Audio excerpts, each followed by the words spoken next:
আপনারা সবাই জেনেই থাকবেন মাকে জীবন্ত কালী বলা হয়।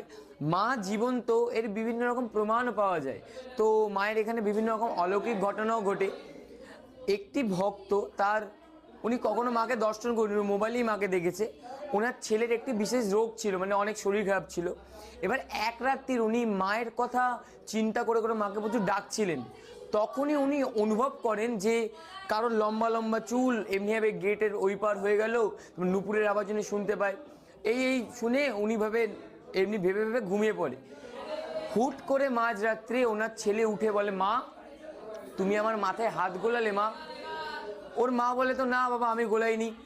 তখন ওনার বিশ্বাস যে মা শ্যামসুন্দরী গিয়েই ওর ছেলের মাথায় হাত গুলেছে। আর সবচেয়ে আশ্চর্যের বিষয় হলো, ওই দিন যে এই ঘটনাটা ঘটলো তার পরের দিন থেকে ওর ছেলের যা শরীর খারাপ ছিল 99% সব কমে গেল। তাই মা সত্যি আছে।